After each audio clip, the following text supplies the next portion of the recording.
UP के रामपुर से Samajwadi party के कद्दावर नेता आजम खां की विधानसभा सदस्यता शुक्रवार को रद्द कर दी गई है।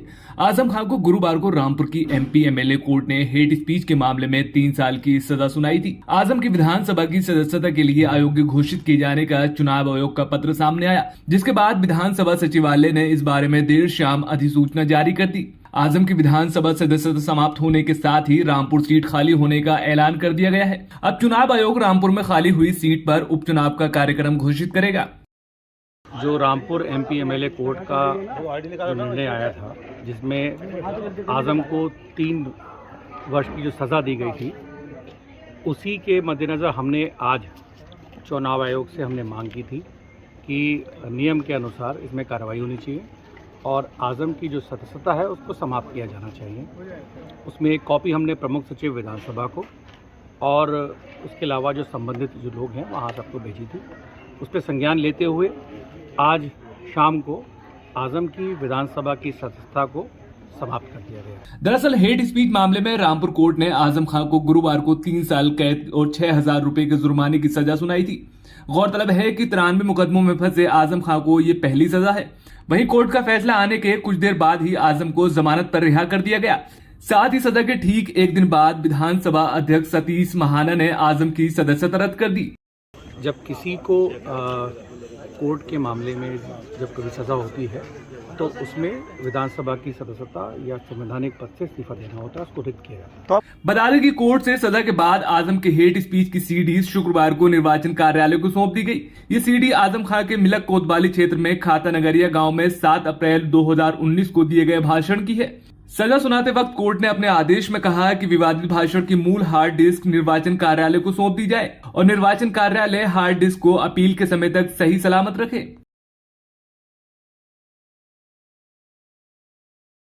दिल्ली में छठ पूजा पर पहली बार शराब की दुकानें बंद रहेंगी। दिल्ली के उपराज्यपाल वीके सक्सेना ने यह अहम फैसला लिया है और दिल्ली में 30 अक्टूबर यानी छठ पूजा के दिन ड्राई डे घोषित किया है। उपराज्यपाल वीके सक्सेना ने इस संबंध में आदेश जारी किए हैं। दिल्ली में पहली बार छठ पूजा पर ड्राई डे के रूप में घोषित किया गया है। उपराज्यपाल वीके सक्सेना ने इस संबंध में आदेश जारी कर दिए हैं। एलजी ने दिल्ली आबकारी अधिनियम 2009 की धारा 235 के तहत अपने अधिकार का इस्तेमाल किया है। इससे पहले बीजेपी और कांग्रेस ने छठ पूजा पर ड्राई डे घोषित करने की मांग की थी। दिल्ली बीजेपी के अध्यक्ष आदेश गुप्ता और दिल्ली कांग्रेस के अध्यक्ष अनिल चौधरी ने सीएम केजरीवाल से छठ महापर्व के दिन शराब पर पूर्ण प्रतिबंध लगाते हुए ड्राई डे घोषित करने की मांग की थी। वहीं एलजी ने दिल्ली के मुख्यमंत्री अरविंद केजरीवाल को चिट्ठी भी लिखी है और छठ पूजा के लिए पुख्ता इंतजाम करने के निर्देश दिए हैं। बता दें कि ड्राई डे पर शराब बिक्री पर प्रतिबंध रहता है। ऐसे में 30 अक्टूबर को दिल्ली में शराब की दुकानें बंद रहेंगी ताकि त्योहार को शांतिपूर्वक मनाया जा सके और किसी भी तरह की बाधा न आ सके।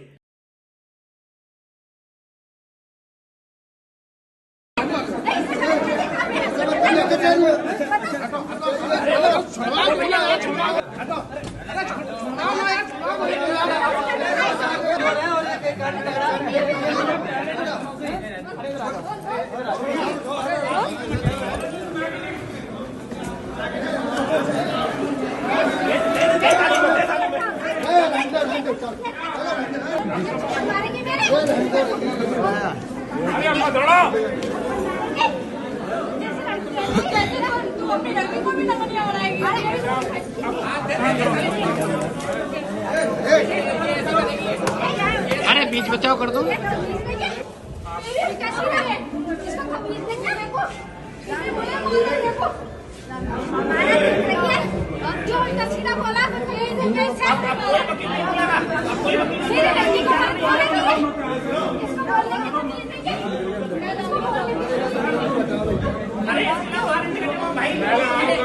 यूपी के कासगंज जिले का एक वीडियो सोशल मीडिया पर वायरल हो रहा है, जिसमें 2 महिला वकील कासगंज के फैमिली अदालत में आपस में जमकर मारपीट करती दिख रही हैं।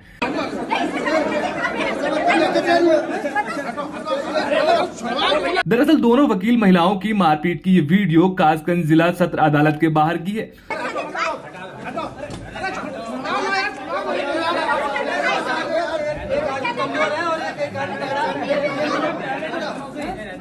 दोनों वकील अपने मुवक्किलों की पैरवी करने को लेकर आपस में भिड़ गईं और जमकर एक दूसरे की पिटाई की।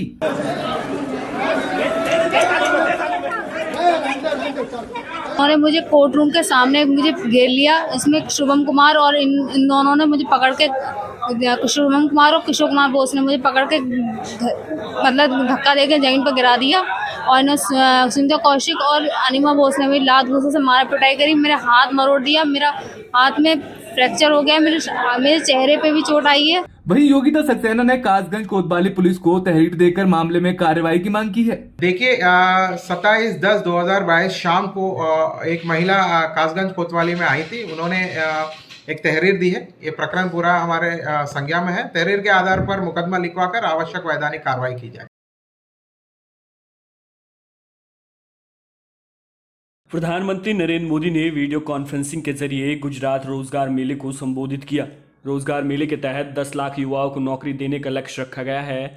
प्रधानमंत्री नरेंद्र मोदी ने युवा उम्मीदवारों को बधाई दी, जिन्हें विभिन्न पदों पर नियुक्ति पत्र दिए गए हैं।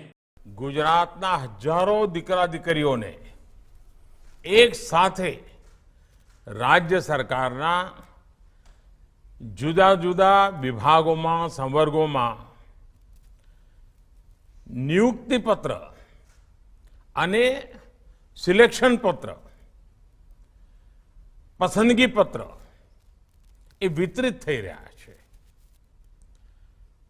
હું આપ સૌ નવજવાનોને, દીકરા દીકરીઓને આ પળે અનેક અનેક શુભેચ્છાઓ પાઠવું છું। पीएम मोदी ने कहा कि धनतेरस के दिन 75,000 उम्मीदवारों को नियुक्ति पत्र देकर राष्ट्रीय स्तर पर रोजगार मेले का शुभारंभ किया गया था और आज भी हजारों उम्मीदवारों को नियुक्ति पत्र मिल रहे हैं। મને કહેવામાં આવ્યું છે ગુજરાતમાં પંચાયત સેવાના સિલેક્શન બોર્ડમાં 5,000 કરતાં વધારે સાથીઓને આજે નિયુક્તિ પત્ર મળી રહ્યા છે।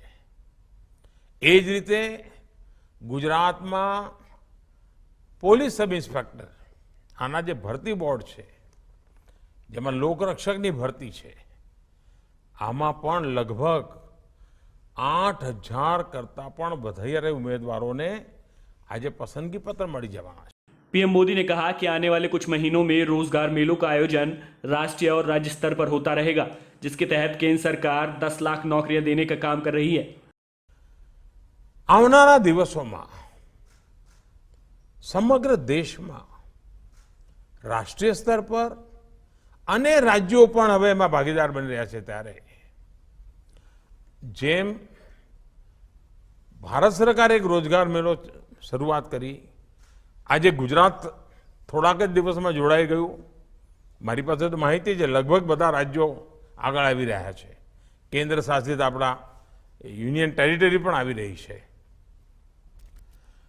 ભારત સરકારે એક વર્ષમાં 10 લાખ લોકોનો લક્ષ્યાંક નક્કી કર્યો છે, પરંતુ જે રીતે રાજ્યો જોડાઈ રહ્યા છે, મને લાગે છે આંકડો લાખોમાં આગળ વધી રહ્યો છે।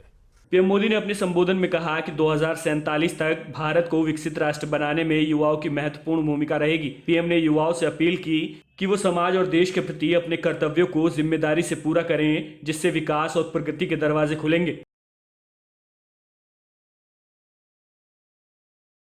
ब्रिटेन का प्रधानमंत्री बनने के बाद ऋषि सुनक की लोकप्रियता में कई गुना इजाफा हुआ है। खबर है कि लोकप्रियता सर्वे में विपक्षी लेबर पार्टी के नेता सर कीर स्टारर को भी उन्होंने पछाड़ दिया है। दरअसल सर्वेयर रेडफील्ड और विल्टन ने 25-26 अक्टूबर के दौरान किए सर्वे में लोगों से पूछा कि वो किसे बेहतर प्रधानमंत्री मानते हैं। इस पर 39% लोगों ने अपने जवाब में ऋषि सुनक को चुना है, जो सितंबर की शुरुआत में किए गए सर्वे से 6% ज़्यादा है। सर्वे में 38% लोगों ने कहा कि वो सर कीर को सुनक से 4% कम पसंद करेंगे। बता दें कि ऋषि सुनक के कार्यालय में पहले 2 दिनों में 1500 लोगों से राय ली गई थी। ये लेबर पार्टी के लिए एक झटके के रूप में देखा गया था, क्योंकि हाल के हफ्तों में लिज ट्रस के प्रीमियरशिप की अराजकता के बीच सर कीर की पार्टी मतदान को लेकर सर्वे में टोरीज से आगे बढ़ रही थी। सुनक को मंगलवार को प्रधानमंत्री बनने से पहले सोमवार को टोरीज के नए नेता के रूप में ही लोगों ने चुन लिया था। सुनक ने बुधवार को कॉमन्स में अपने पहले पीएमक्यू में लेबर नेता सर कीर का सामना किया था, जिसमें टोरी के सांसदों ने अपने नए नेता के समर्थन में बार बार सुनक के समर्थन में नारे लगाते हुए जोरदार प्रदर्शन किया था। Subscribe now and press the bell icon. Never miss an update.